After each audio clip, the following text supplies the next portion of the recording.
Hello, everybody. This is January 11th, 2023. Welcome to the Running Clinic's webinar number 6. Welcome to 2023. Happy New Year.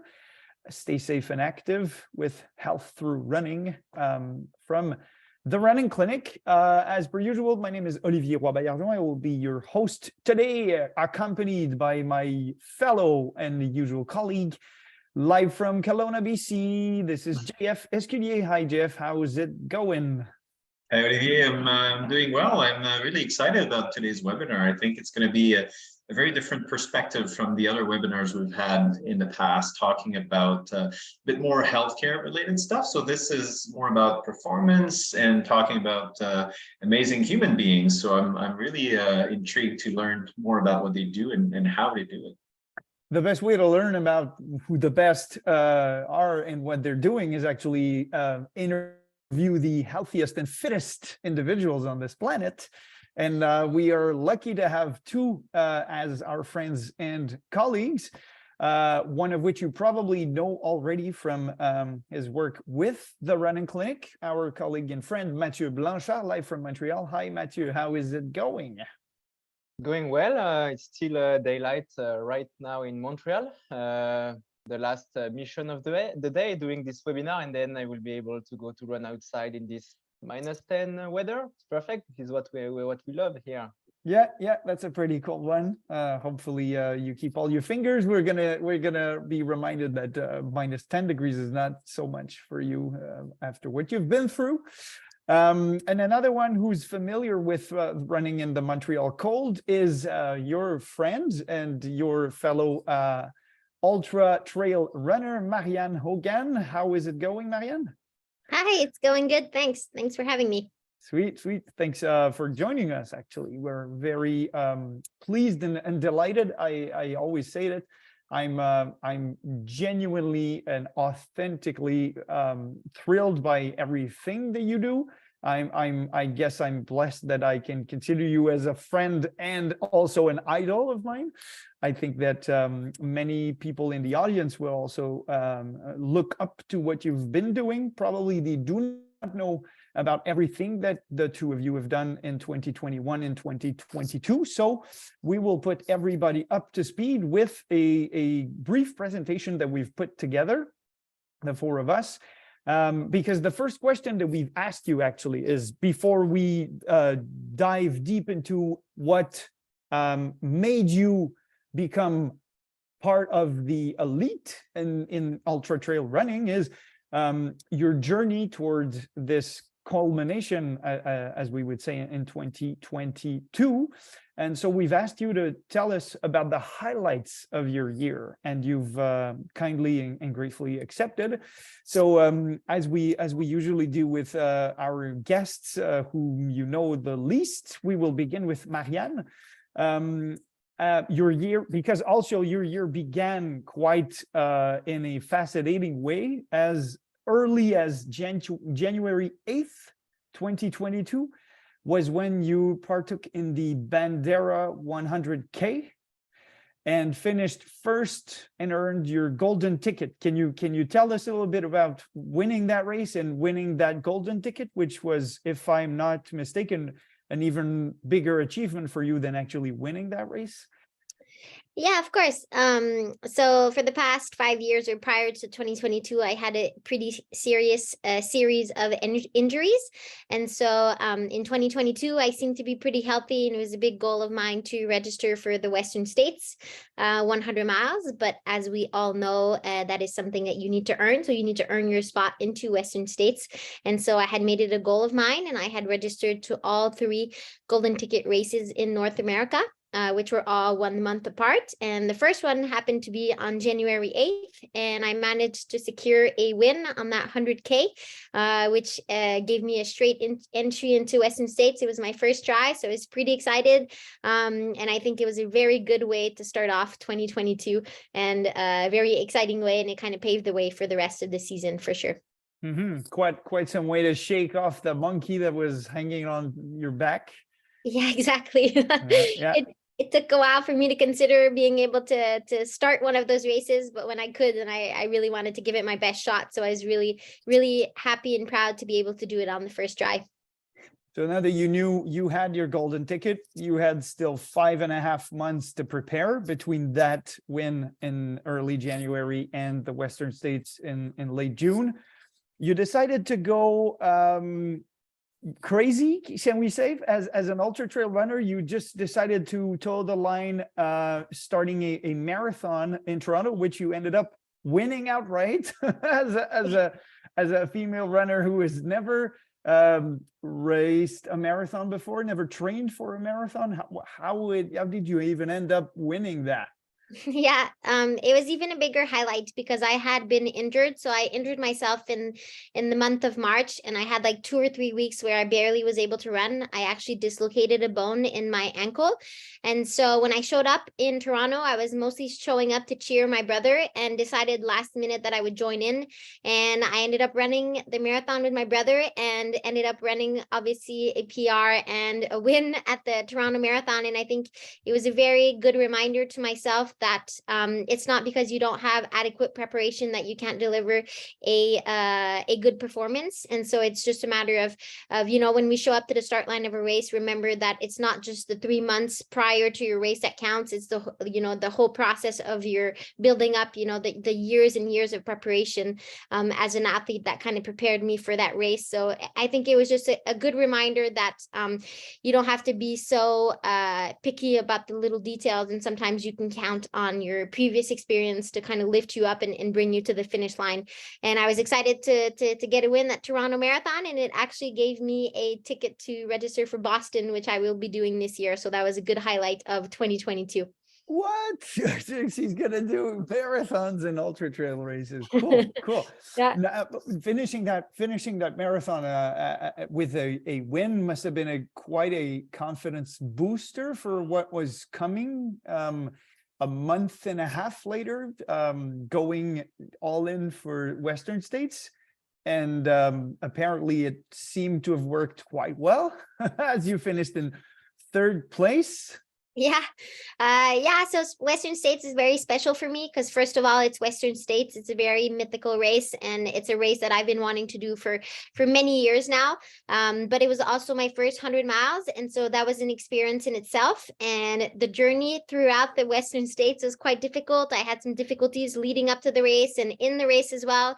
I had a lot of stomach issues, but somehow I managed to fight through all of that and make it on the 3rd place, or make it as a 3rd place finish at the around the track of Auburn. And it was quite the excitement. I had my whole family there, and I had a whole crew of people kind of doing the whole race with me. So it was an amazing experience and a good kind of entryway into the realms of 100 miles. And I'm very excited to see what other 100 miles I'll be able to do in the future.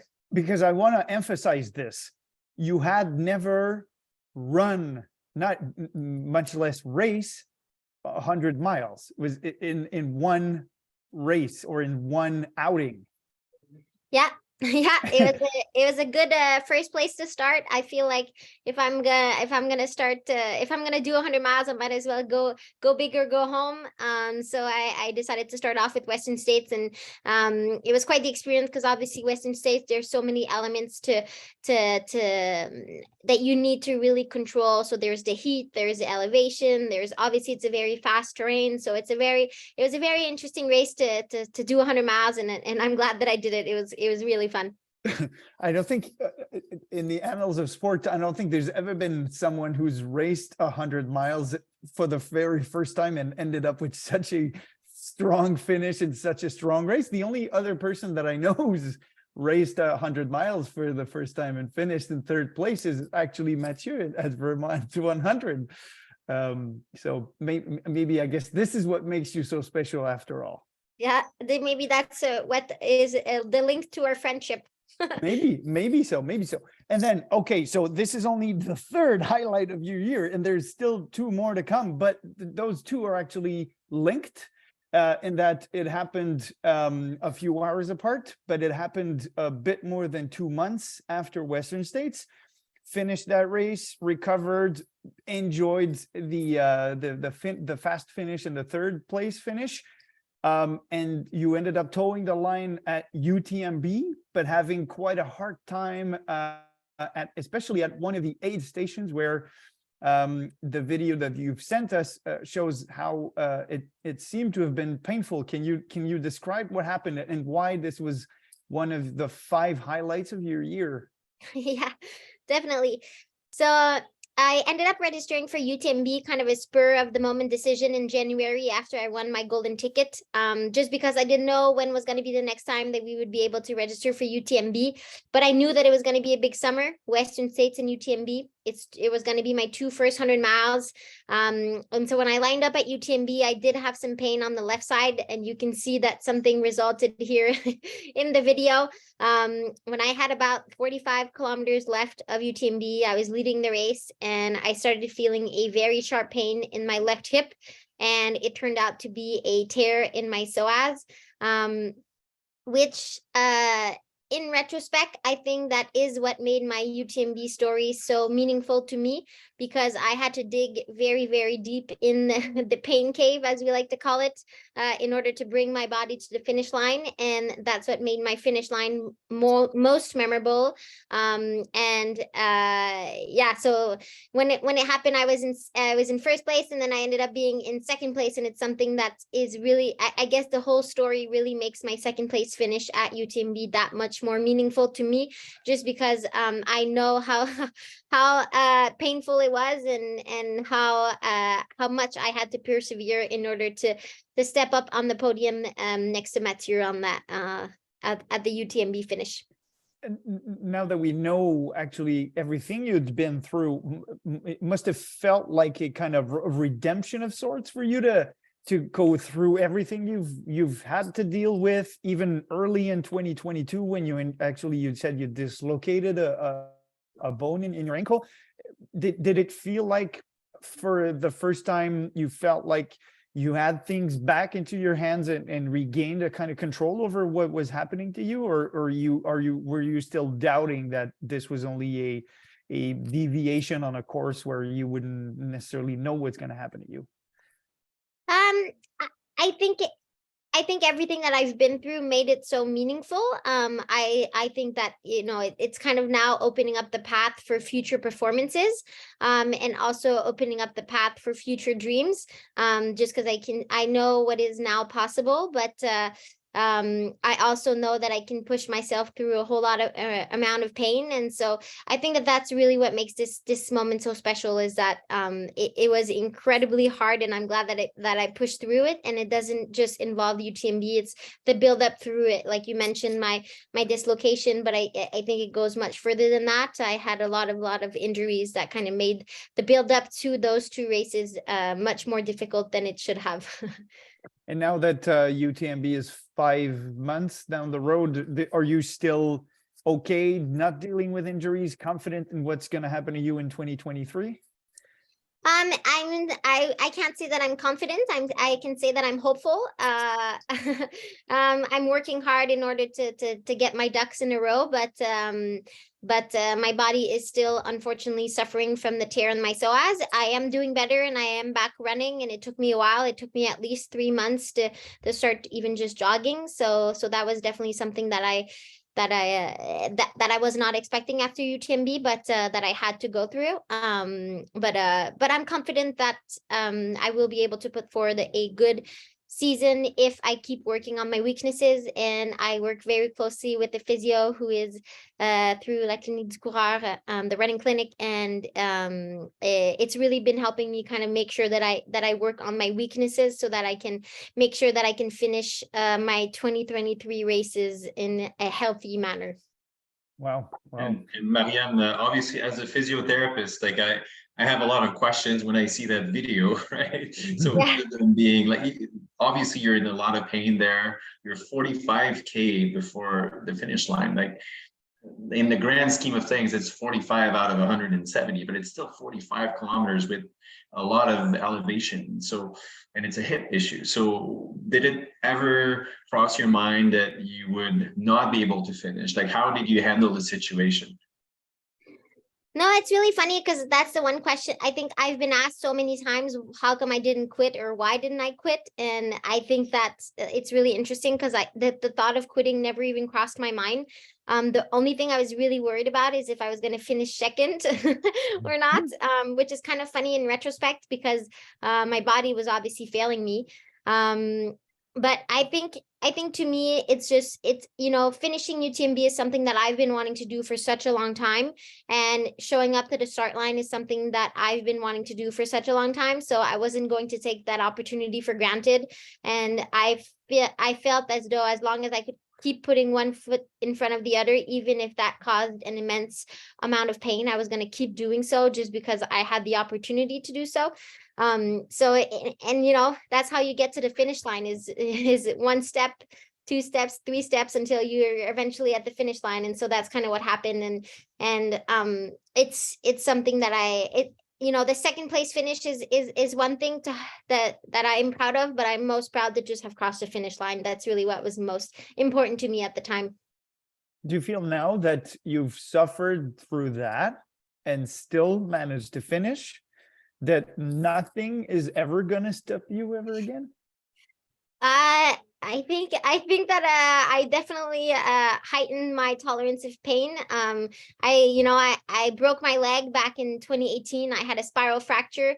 I broke 2 bones, and I got to say that finishing UTMB was more painful than that. So I think that it most definitely prepared me for any situation that will potentially arise. But I never know what is waiting for me in the future, and we'll see. But I definitely think that it's developed my mental toughness in a certain way.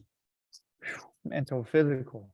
Yeah. Wow. So now that we've heard what 2022 has been for Marianne, there's nobody could say, well, I guess it's possible that someone has a better, more thrilling year than Marianne's 2022 year has been. But I guess we have a very strong contender in Mathieu's 2022. Which was also quite eventful. Mathieu's year began in the very, very northernmost part of Quebec, in what is called the Wapapunam adventure. So Mathieu, can you tell us, while we look at the trailer for the movie that was produced from the adventure, what was that? What did it come from, and what did you end up doing, and why? Okay, so there is a nice landscape we'll see here.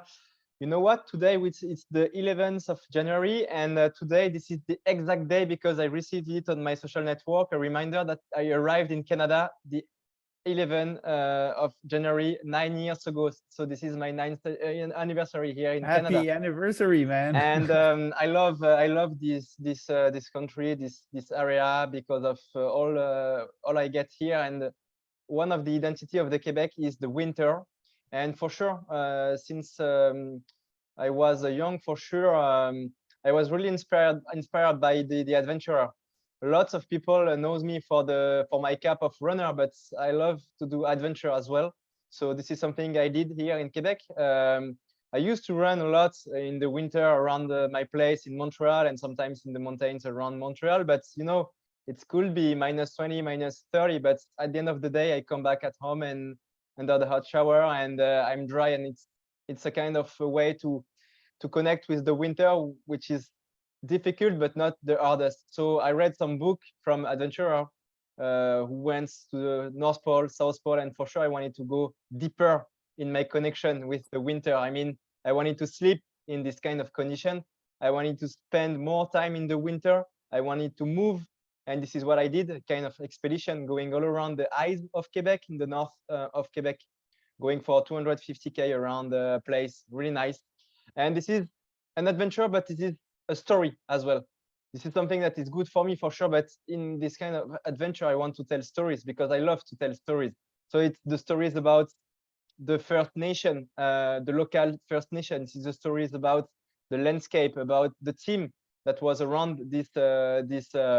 this project, and we share a lot. So this is a nice story I want to tell, and it will start next week actually with the movie we will present for the first time in France and then in Canada. And this adventure was for a mental part as well. I think everybody knows that I'm very passionate about running, and for sure during during the season, when I run in the races, I work a lot. I'm under pressure mentally. I'm under pressure physically.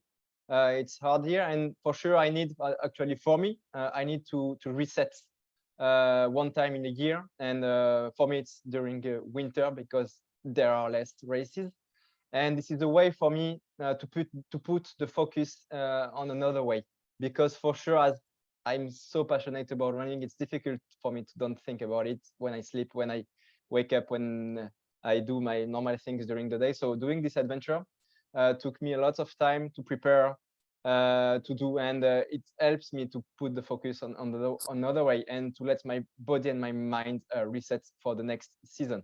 So this is what I did, and it works because after this adventure, I really missed the running, and when I get back around March, so this adventure was in February. When I get back in March, I was really reset physically and mentally, and I was ready to go in my season. And maybe, I don't know, my success in UTMB was thanks to this adventure.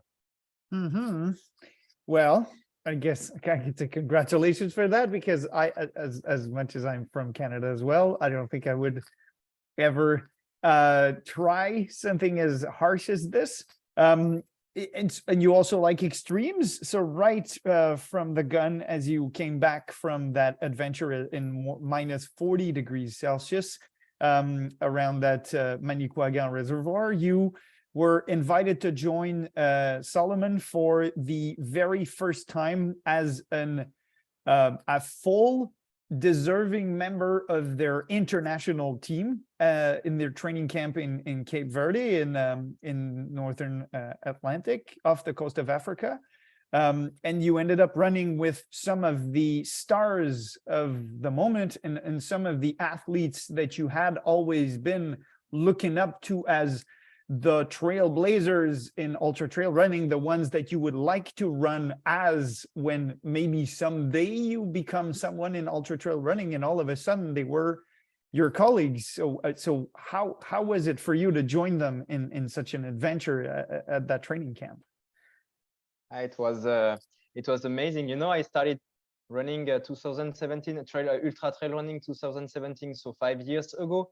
And for sure, when I discovered this world and when I was looking at the different search engine about trail running, I found about Salomon, who was the brand who creates the first gear and equipment to do trail running, and they were the first to create a team as well, where the team where they get the best of the world. I think about Kilian Jornet, François Den, Courtney Dauwalter, lots of really good runners. And when I was a young runner, I was like, wow, it's amazing. This is the most beautiful team in the world. And then for sure I discovered other team, but for me, in my mind, it was like the dream. And working out the next years and being able to get in this international team was really crazy for me. And you know, in 2020 we got the COVID, and it was difficult for me to show the world what was my work I did in this sport and to show what was my potential. So I had to be very patient and to wait for 2021 to do what I wanted to do. And it was at the second UTMB last year. I did my first podium. It was good and enough to get in the team. But for them, it was enough.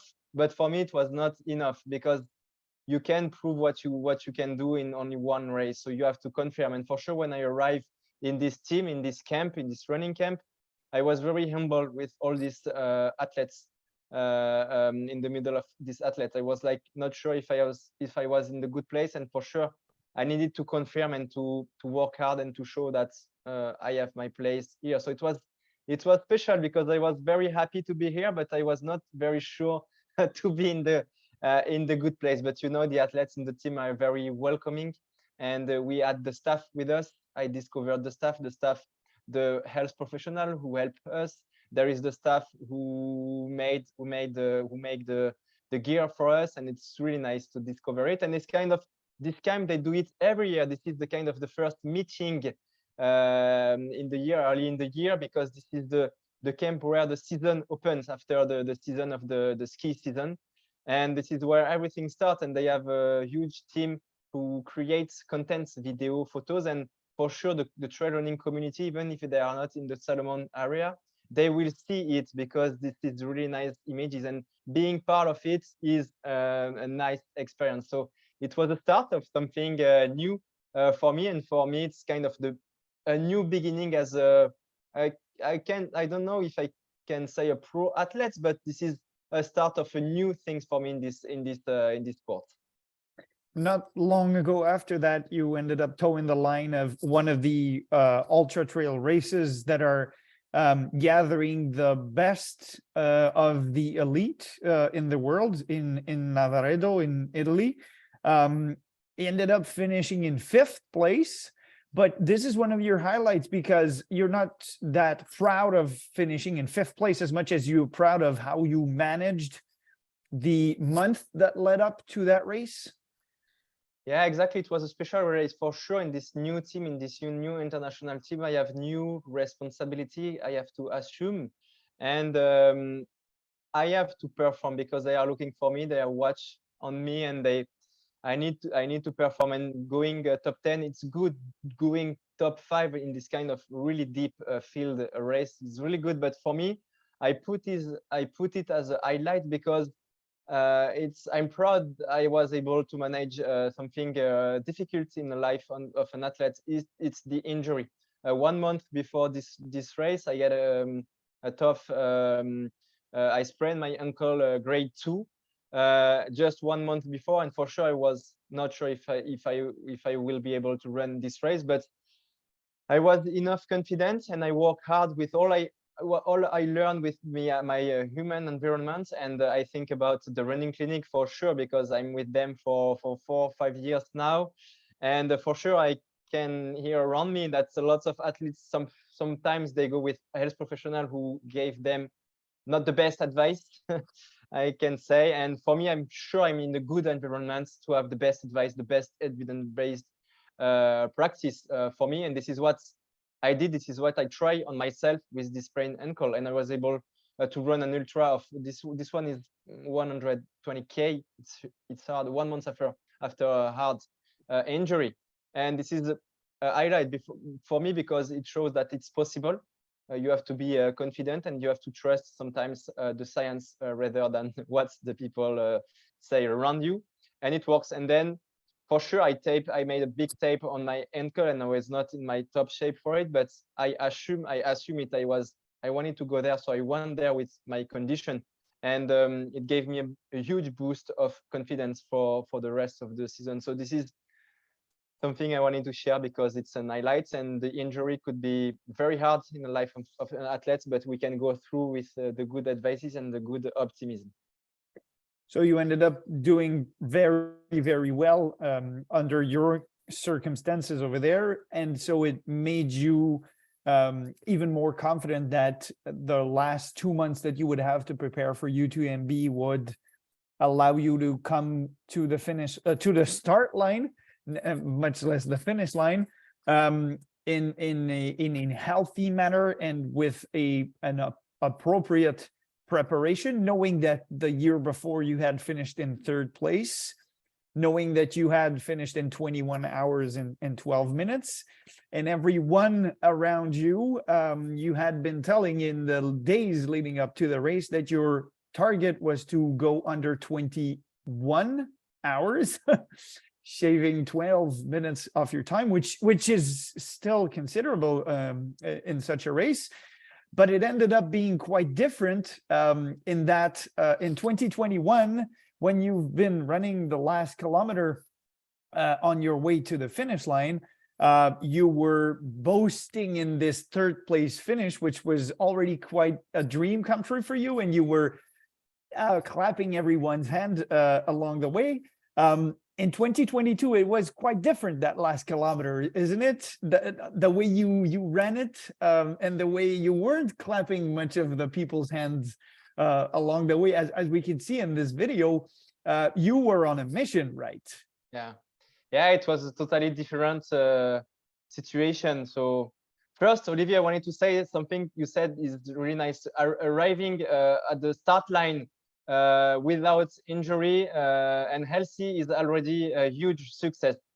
So yeah, this time is crazy because you know you are running in the middle of thousands of people, and I think you are not ready. We are not built to understand it. The wire in our brain are not ready to understand all this noise, the color, the sensation. It's crazy, and I'm running very fast because it was a special situation. For the first time ever, we were maybe able to run under 20 hours at the UTMB, and it was something mythical and possible to do. And I was able to do it because I was running with Kilian, and we transcend ourselves on this race.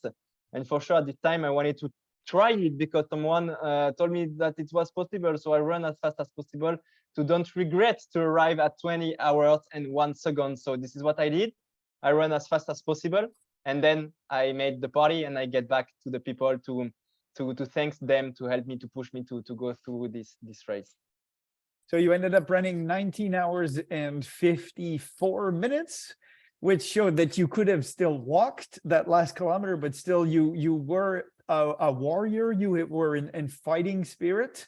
Yeah, but you know, you are never sure, Olivier, with your watch. You know, sometimes the watch can stop and the watch can have problems, and you lose your lucidity as well. So even if I saw 90 hours and 53 minutes on my watch, I was not sure if I was really under 20. So I wanted to push because I was sure that I was close to 20, but not sure if I was really under or above. So this is why I run as fast as possible to don't regret anything. And it seems because it was the third time that you were finishing UTMB, the first time had been in 2018. All of your UTMB finishes are quite dramatic, not maybe as dramatic as the 2022 edition, but for another reason, the finish in 2018 was quite dramatic in that you ended up finishing that race hand in hand with your little brother, Lucas. So can you tell us a little bit about why it was such a feat and such an exploit actually for him to finish UTMB with you in 2018? All my UTMB has crazy stories, and for sure the first one was in 2018, only 1 year after I started the Ultra Trail. So it was I was really a baby at this time, but the story was more for my brother because a few months before the race, he got a serious car accident, and he almost died, but finally he stayed with us, hopefully. But he lost his legs and he got a prosthesis, and it was a way to rebuild himself.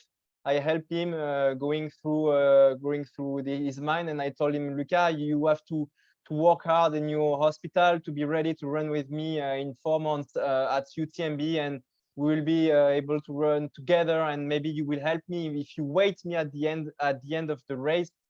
In my mind, when I will run, I will have to go to the finish line to see you. So it was a family story, and we were very proud to finish together. He was 15 years old, so still a child.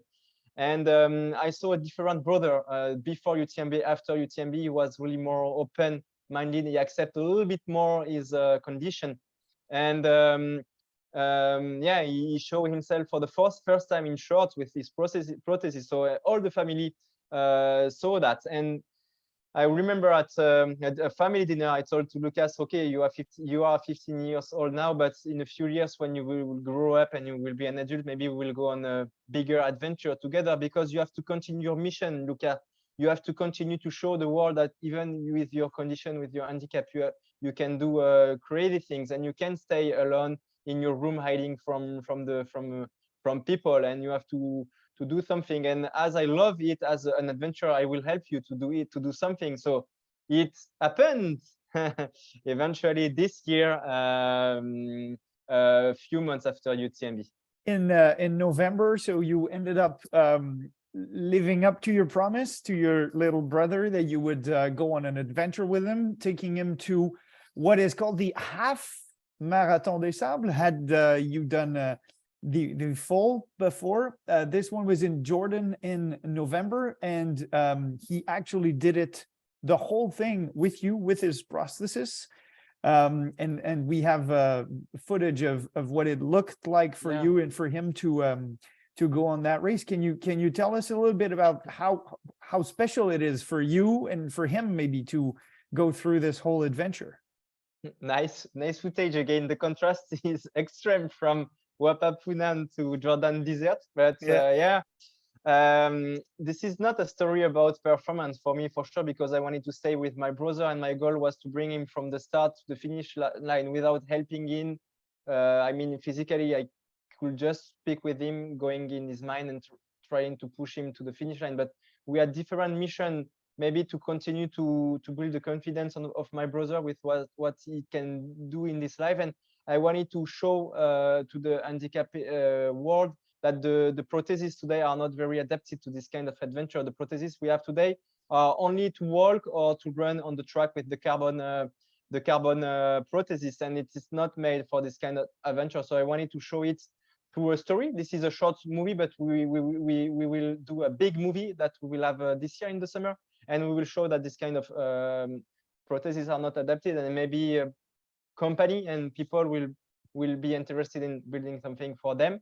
And I wanted to show that it's possible. Nothing is impossible, as your friend told us, Kipchoge Olivier.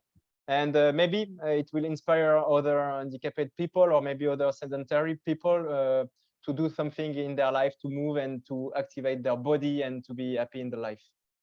So quite an inspiring tale once again, that he went from losing one of his legs to finishing something that most able-bodied people would not even try, and being helped by you all along the way, and that you dedicated yourself all the way to going through this, not even trying to compete, and bring him. So, I mean, once again, I'm just blown away by how much, like, I thought my year 2022 was eventful, but nothing in comparison to yours. So how is that even possible that your year 2023 results in something that resembles a kind of crescendo in comparison to the year that was before? Marianne, how can you handle trying to have another year after that one and feeling like it has purpose or meaning, or that it will bring you joy as much as 22 has brought you joy? Well, I think there's always room for improvement, and there's always room for more experiences. And sometimes experiences can be different. It can be the same thing, but in a different manner. So my main focus for 2023, I'll be looking at doing Western States and UTMB again. And I have that in mind just because last time that I did it, I obviously had some health issues at the end of UTMB. And I really want to make sure to go through this year taking care of my body and making sure that I show up on the start line healthier, and that I make sure that I cross the finish line in a healthy manner. And so that's kind of my main objective. But obviously, I'll be looking to fill the year with different adventures along the way. So there's different races. I mentioned the Boston Marathon, but I will also be doing the Coastal Challenge here, and like it's coming up really quickly. Actually, I think it's coming up in 3 weeks now. Mm-hmm. And I will not spoil as to who will be also doing that, but it's just it's just a very interesting year ahead. And I think that it's not because 2022 was amazing that 2023 can be just as, if not more, amazing. And for me, I won't necessarily be chasing better on paper results, but better performances that I am more proud of, in terms of making sure that I take care of my body and show up healthy, and make sure that I do all the little things that will set me up for success. And now that you know that your body was able, even though there were complications, able to handle both Western States at the end of June and UTMB at the end of August, you're going to go for the double again? Yeah, I'm going to go for the double again, but just like I said in 2022, I wasn't going to take part in UTMB if I wasn't ready for it, or if I didn't want to. So the same goes for 2023. It's not because I say that today in January that the plan might not change in August. I'm very open to changing that along the way, but I'm just very motivated to try it once again and see what happens. And I think that that's what we need to remember, is that we need to do to have goals that inspire us and motivate us, and that are risky and that are intense, and that's what this goal represents for me. I feel like I executed part of it, but I didn't execute it completely because I ended up with a hole in my psoas. So I want to give it another shot and kind of see what happens. But I understand that it might not happen in 2023, and I'm okay with that possibility. But I'm willing to do everything that I can to give it my best shot once again. Mm-hmm. And Marianne, so you did like obviously really great at Western States. You finished third, your first 100 milers. But what did you learn? Because you want to do it again this year. And you said, I think you said you've had like stomach issues. So what did you learn? Because like there's the temperature, there's like how fast you're going. There's so many different factors, nutrition, etc. So what do you plan on doing differently, and why? Yeah, that's a good question. So for Western States, I'm very happy with the result, and it was very motivating for me to finish third on my first 100 miles. But I do know that there are things that I can do better. There's a whole section, actually, I felt very, very sick, and I threw up quite a bit from like kilometer 30 all the way to 80 kilometers. So that's a whole 50-kilometer section where I really feel like I was not running very fast at all. And so I want to go back and kind of push the envelope and see if I am in a better situation, and if I am able to push myself in that section, how would that result in the end? Not necessarily looking for a better standing, even if I will give it my very best shot, but just kind of more from a personal standpoint, what can I do better in that specific race? And Western States is a very mythical, and it's a very positive experience. It's not an opportunity that is given to everybody. And as I finished on the third place of the podium, I was given the opportunity to do it again in 2023. And it's an opportunity that I don't want to just let slip by. So I'm going to use it and try to do better. It might end up being a worst result, but I will be very, very happy to just give it my best shot in order to make it a better overall performance. Because like I said, there's just this whole section where I was having very big stomach issues, and I'm working hard to try to determine what were the cause of those issues. Yes, and as you said earlier, go big or go home, right? So Exactly. yeah. Always. And you actually spoiled it, but I think a few people actually knew it, because Mathieu's been communicating on his social media about what he's about to undergo. One of the challenges that he's going to go through is the one that you mentioned in Costa Rica, right? This is how your year is going to begin, Mathieu, in February. Exactly. So it's in 3 weeks now.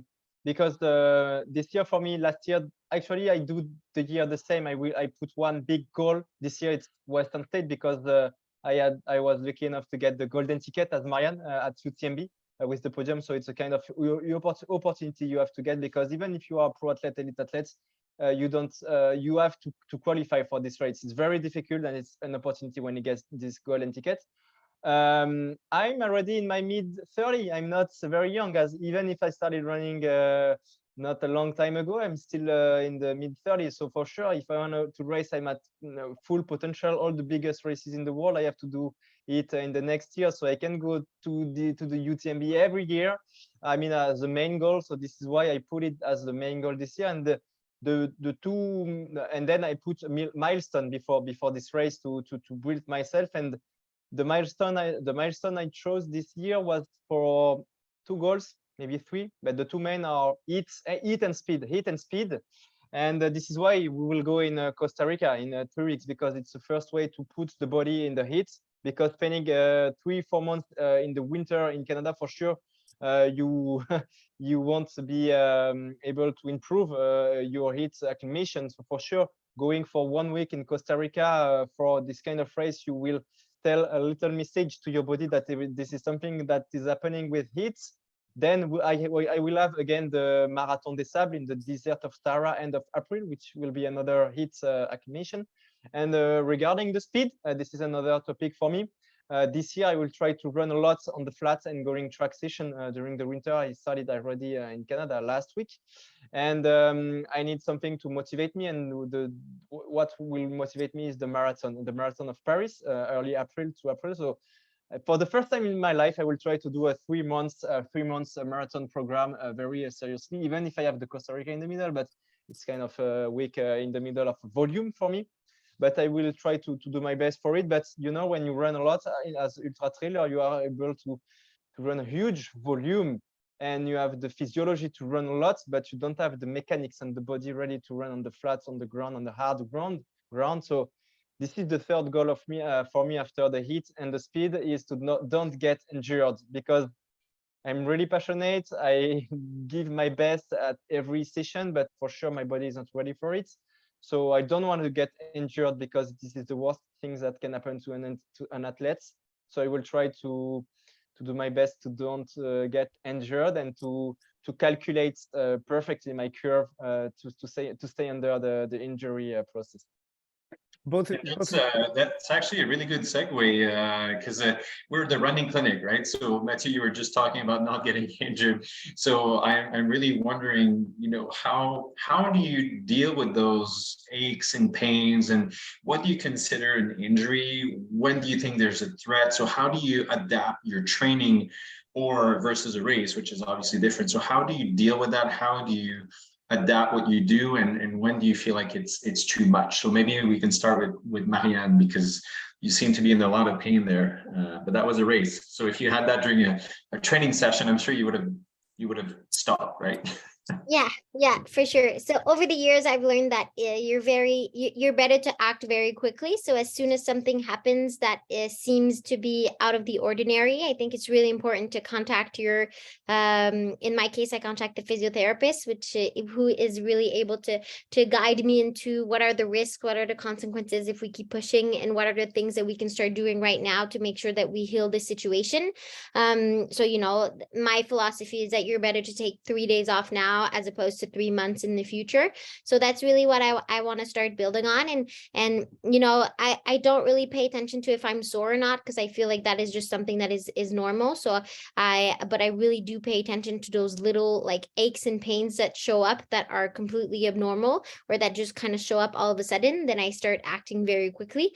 And obviously, you know, having something that happens during your race is completely different than happening in practice, and it's even different from like A race versus like a C race. So let's say, for example, if in the middle of Coastal Challenge I'm still dealing with some situation with my hip or things like that, like obviously the call there will be completely different than what I did at UTMB, and that's what we need to realize, is that you know, what are our main goals, what are our main objectives, and act accordingly.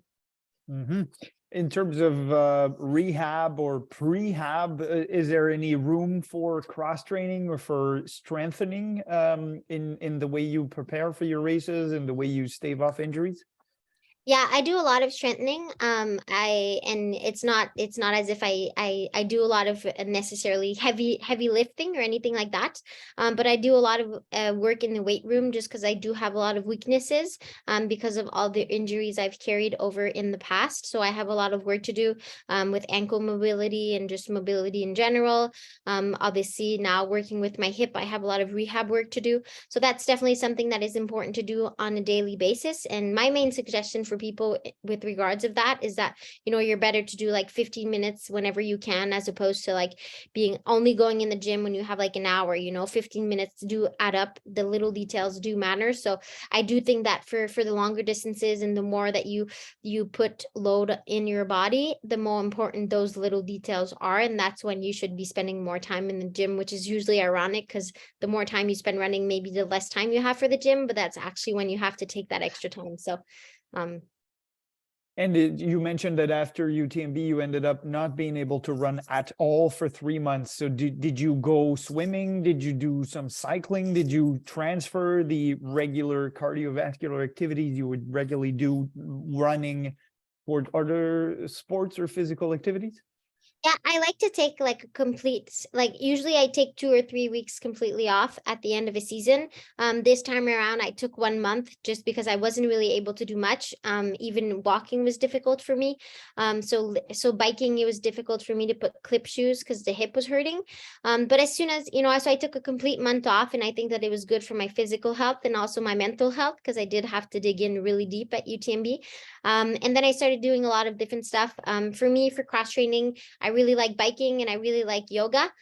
just because it's more convenient. I think swimming is a great activity, but I prefer doing it in the summer when you can swim in the lakes, just because I'm not a fan of like figuring out when the pool scheduling is and everything. I think that there is something to be said as to do something that is convenient, just because then you do it more repeatedly. So I did more biking, hiking, yoga, and that's kind of how I was able to stay active and stay mentally sane, because we know how important it is for some of us to move on a daily basis. Mm-hmm. And what about you, Matt? You've mentioned that you've had an ankle sprain in the lead up to Lavaredo. You mentioned previously that you went the aggressive, evidence-based way in applying the Peace and Love protocol for that.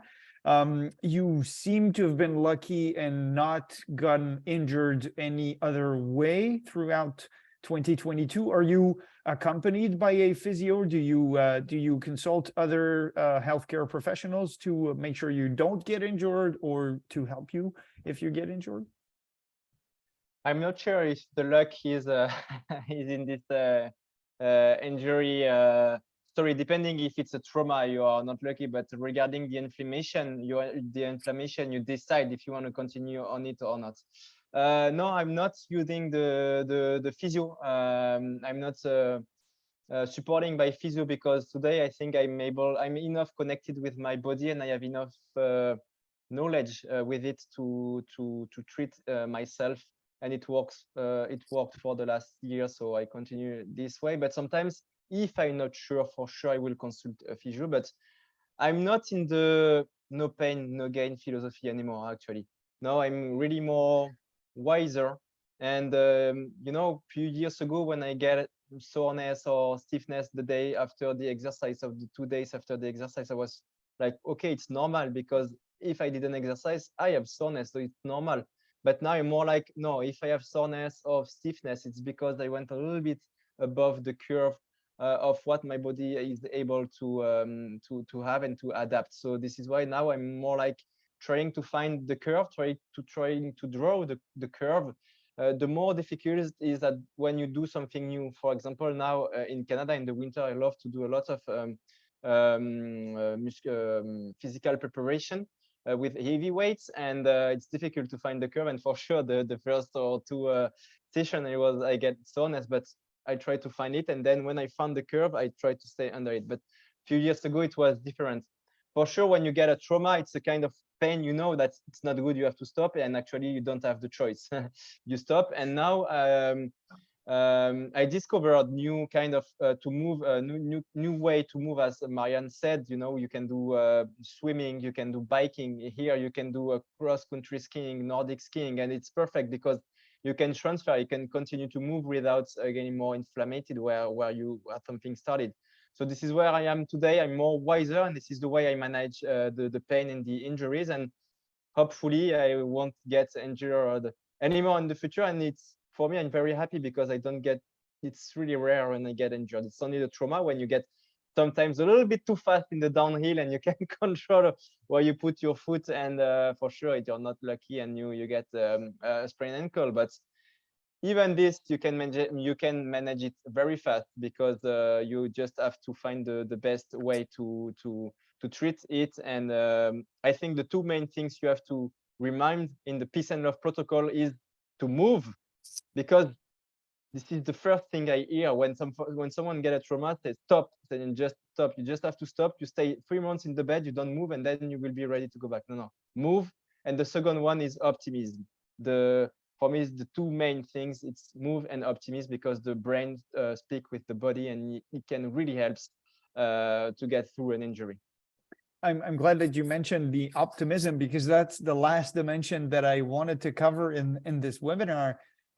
You've mentioned how ultra trail races are so much more mental than they are physical.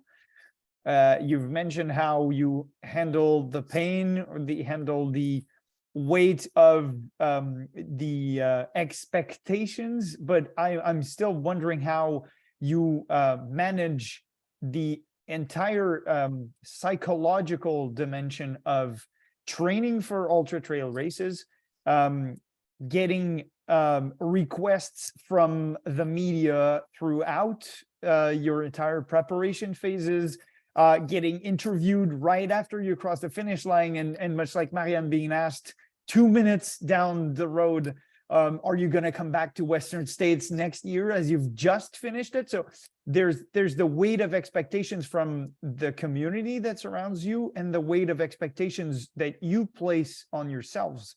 And so I'm wondering, do you have particular practices or particular mantras that you repeat so that you manage the psychological or the mental dimension of your training and your racing?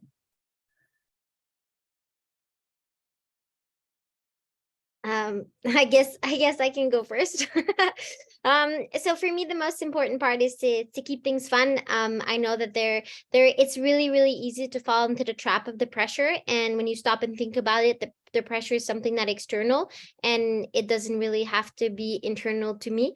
I have to remind myself that I started ultra running because I love running and I love being in mountains and I love being with my friends. And so that's really what I go back to if I ever start feeling the pressure from all of these external things. I think that the more you perform, the more pressure you can also feel, just because the next time you step on the start line, there's more expectations. But I think that if you surround yourself with the right people and if you maintain the right mindset of keeping things fun, and having people that have that same mindset and mentality as you, it's really easier to just show up on the start line and be more relaxed and make things fun. On the start line of UTMB, I think it can be like the most stressful moment of any runner's performance, and Mathieu and I were just standing there goofing around. I remember specifically the jokes we were saying before UTMB, and that's really what helps kind of prevent the pressure from like really making you nervous, which is bringing you some negative energy, and it's not very positive, and it's not a very good way to start the race. So I think surrounding yourself with like-minded people and reminding yourself that you're there for your own reason, and for me it's for fun. I understand that other people might do it for other things, but I just have a great time training for ultramarathons with my friends in the mountains, and same goes for the race. So that's kind of what I remind myself. Mm-hmm. And what about you, Mathieu? Is it always fun? Is it always the reason why you do it? Yeah, it's not always fun, but mostly fun. And for sure, when you don't see the backstage, you have the media, you have the team, you have the friends, and everybody puts, without knowing actually, but they are putting pressure on you. And I have to admit that it's kind of new for me and for Marianne as well. With this crazy result at UTMB last year, it's kind of new for us, because from starting this year, we are now able to say that we will be ready to run as a pro athlete, because we can have financial support from our partner. So it's kind of different, and I think that the limit is really thin. And what Marianne said is really important. It's to ask yourself that if you don't have the support of your partner, if you don't have the support of the team, if you don't have competition anymore, as we had in a COVID situation in 2020, do you will continue to run? If the answer is yes, for sure you are in the good activity, and you will be able to manage the pressure a little bit better, because this is the passion, and you don't care actually of what will have around you.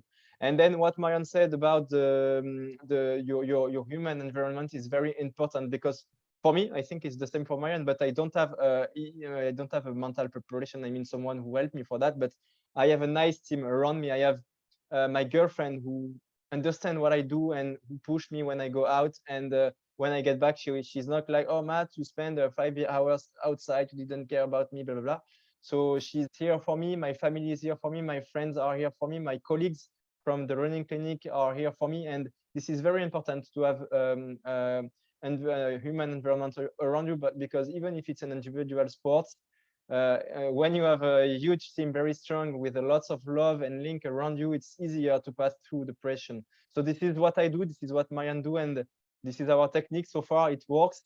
But for sure, for me, I have to admit again that it's a new kind of statue. It's a new year that will arrive this year, and we will have to to show that what we did the last year, it's not something that we were lucky to do it, and we have to confirm again, and this is a pressure we will have to take, and hopefully we'll be able to go through it with passion and happiness. Well, this is contagious. Just, because, sorry, go ahead, Oli. I was just going to say I'm quite confident that most of the people that are listening to us right now are tempted to try just by listening to what you're saying, even though it starts in my mind, it starts as, my God, why do they impose such pain and hardship on themselves? I think the stories that you're telling are gonna maybe invite a lot of people to start running, start doing maybe trail running, maybe ultra trail running, and maybe some of them who are already racing trail races are gonna be tempted in trying to achieve the best potential that they can achieve for themselves. So maybe we were interested in trying to conclude in how you would advise those people, the ones who would like to begin running on trails, running in ultra trail races, or maybe trying to aim for the podium the way you ended up doing it. Marianne, what would you tell those people who are tempted to try? I think that it's really, really important to think long term and to think very on a progressive basis. You can't just decide to wake up one day and say that you can run 100 kilometers or 100 miles. I think that maybe potentially you would be able to, but you might really suffer along the way, which would forego the dimension of fun, which is not a good thing. So I think it's really important for people to remember that you really have to progress your way into an ultra marathon or any type of trail running races. And to realize that, step by step, you're building your ultra running career, and that's how you can achieve these bigger things. And everything that we spoke about, like nutrition, weight training, and everything that surrounds kind of like the running is super important too when you want to go get the next level. So I think that those are really, really important things to consider. And really quickly, I do want to remind people that, just going out for a 20-minute jog, a 30-minute jog is really better than doing nothing at all, or going into weight room for 15 minutes is really better. And at the end of the week and at the end of the month and at the end of the year, all of those little things add up, and that is how you achieve your bigger goals. The concept of time is just something that we all struggle with. We all have jobs or families or friends and things to consider, and where can you fit everything in? And it's just a matter of setting priorities and figuring out when you can find 30 minutes to do this, 15 minutes to do that, and kind of incorporate those little things that can add up and make a huge difference in the long run. Mathieu, you'd been telling, because you've been coaching athletes quite a lot as well, and you've been mentioning that you're better off running 10 minutes a day through 350 days a year than maybe just wait for the one day when you have an hour to go out. Are there other tips that you would address to someone who, like you, maybe would 5 years ago want to try ultra trail running? I'm not the good example because I started too fast, too strong, and I get injured, and I didn't have the best relation with running, and I don't want people to do the same because I had the experience and I want to share it. So for sure, when you want to start to run, the first thing you have to integrate is patience, because we are in the society where we are in our sofa and we order everything from our smartphone right here, right now. But for sports, it doesn't work this way. You have to target your objective a few months or years later. And if you want to start to run, just be conscious that you have to wait maybe 1 year, 2 years to run a marathon, ultra trail. And this is what we have to integrate firstly. If you want everything right now, you will get injured and you will not enjoy the activity. So when you integrate it, then you are a runner, and then you have to integrate two big things. This is the progression and the consistency. As you said, it's better for me to run every day 10 minutes than one day 1 hour on the Sunday, the classical Sunday run, because the body adapts better for it. This is my philosophy, and this is what it works. And the progressivity, you have to, if you are not interested in reading books and how works the progressivity and how works the curves, to stay under the risk of injury, the stress quantification. Just knock the door of coaches, and like the company we had with the running clinic, with good coaches who read the book for you, and they will be able to work with you to build this curve and the progression. Because if you want to progress without injury, you have to follow the curve, and the curve is not going unlimited. You have to go up and down. This is something you have to calculate with your historic with sports, and what's with your goal as well. And then the last category, if you want to really perform and to get high in the sport, for sure, there are lots of people who send me messages on my social network asking me, Matt, what is the secret recipe? What is the magic behind all these things? There is nothing magical. There is no secret recipe. You just have to work hard. You just have to work hard and to surpass yourself. If you want to go high, the same in the company. If you want to be the boss of your company, you have to work more than the other, and maybe more smartly as well. So you have to work hard and smart if you want to go high. So this is the best advice I can offer you today. Well, JF, I'm hearing it from my perspective. I guess you as a healthcare professional sounds a lot like they know mechanical stress quantification. They know the best practices and the best principles. Does it make sense to you as well?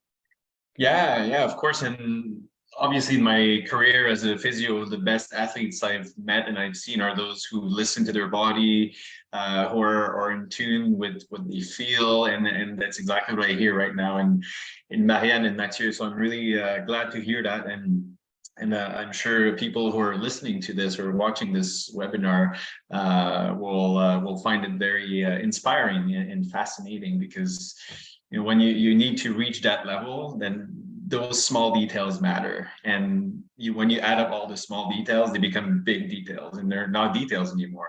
It's like the big picture thing. So yeah, thank you so much to Marianne and Mathieu for sharing their experience. Yeah, absolutely. I guess maybe next year, JF, you're going to be the one telling us about the 5 highlights of your year 2023 as an ultra trail runner. Maybe not as an ultra trail runner. I can do something else maybe, but yeah. Cool. Always excited to hear about everything. He's humble. He will run ultra trail. I know it. Yeah.